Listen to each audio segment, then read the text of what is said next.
Hey YouTube, VidHead85 here, and I'm going to ask you something. Why is it harder to vote now than it was in 2008? Because we voted for the black guy. Yes, it's true.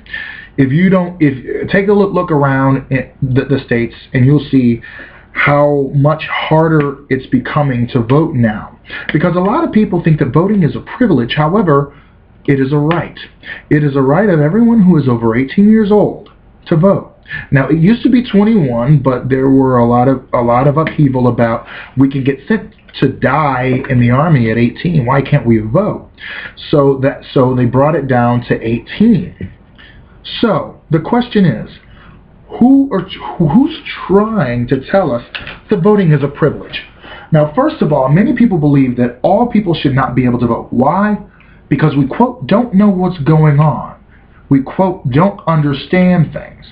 At least those who do not keep up with whatever it is, or those who do not keep up with politics and follow it, and only vote during a presidential election is more than likely what they're saying. But the whole problem with that is, who determines who should be able to vote or not? Honestly, I believe that felons should have their voting rights restored after they serve out their sentence. Simply, felons being unable to vote, I think, punishes them for no rational reason for the rest of their lives. And that is something that I feel is unconstitutional, patently wrong. After you've paid your debt to society, you should be restored. Even though that won't be off your record, you should still be able to vote. Why? Because a person who has been convicted, I don't believe, can run for office. Now, the next part, why is it harder to vote now than last election? Well, after Republicans swept the House and took control of so many states, because a lot of people may not have realized that they had to vote because it was a midterm election, voter ID became a bigger priority because they realized in 2 years, if we're good enough, we can actually swing the vote for a Republican nominee, but also keep our state as Republican. The kinds of ID that they required, as in Texas, it was a regular ID, and then a gun license, a military ID, and two other pieces of information that were quite U.S. citizenship certificate with photograph, which I believe is it's about like $400 to get that, or U.S. passport. Now, there are many people who may not have a license, a concealed handgun, a military ID card, because that's obviously for the military, and a person who's never really wanted to travel may not have a U.S. passport. So that cuts into what kind of documentation that they're asking for. The SB 14 law was one of the strictest ones ever, and it alarmed everybody. Now, I knew that the Texas law would be pretty bad, but I didn't know how bad it really was. Act 23 in Wisconsin was struck down by a federal judge, and I'm hoping that the Supreme Court of Wisconsin does not take the case.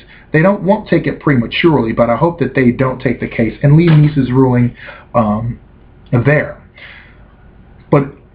But the reason why it's so hard to vote in 2012 is simply because they know that when the electorate is smaller, they win. So they want to put up restrictive bills that stop you from voting for the black guy again. They want to suppress at least 5 million votes, because 5 million votes, I believe, President Obama won by maybe 7? But they want the kinds of ID that Texas put forward. Seems like most Republicans would end up having that kind of ID. So another thing is, what kind of ID is required in the law? Now, in Virginia and New Hampshire, the Justice Department cleared those because they had a wider expanse of ID that could be used, including a food stamp card, including utility statement, I believe. But it was wide enough to where anybody could have that kind of identification. And I haven't seen the New Hampshire voter ID law, but I'll be taking a look at that as well. And the Minnesota ID law, I hear, is another strict one, like Indiana or Pennsylvania's was. But I'm really hoping that that one struck down. Because, in fact, Mike Turzai did say voter ID that will allow Governor Romney to win the election. Done. I believe that that alone should strike it down on its merits, because it is a partisan attack in order to suppress the vote for a candidate, and thus that is electioneering. At least I think that that's what they call it, or election tampering, better yet. And I believe that everybody who voted yes should be carted off to jail. So we all know why it's harder to vote now than it was in 2008, and we also know why they're passing restrictive laws so that President Obama doesn't get a second term. But we have in our arsenal a weapon, and that's the truth. That's mobilizing. That's early voting, which was passed with a bipartisan majority because they knew that it would get the vote out and that people would be able to vote conveniently. Many social conservatives who are trying to suppress the vote don't want early voting or election day registration. I feel election day registration is good, provided, of course, you have a photo ID with that, because you're registering for the first time, and that is a specific circumstance where I would say that you just show an ID, register and vote that same day. And then, of course, you get your card in the mail with the polling place with it. And that would more than likely, election day registration would probably take place not at the polling place, but maybe at the county board of elections. But I feel that early voting, it should be either early voting or election day registration, simply because early voting and election day registration, it could happen, but I would feel one or the other's cool. But hey, if both of them came to New York State, I'd be like, I'm all for it. So anyway, we need to rock the vote again this year.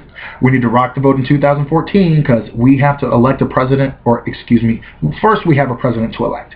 Then we have a Congress that will work with him to elect. So anyway, YouTube, you have a great day. Right now, it will be a lot about voting. So get your asses out there. Later.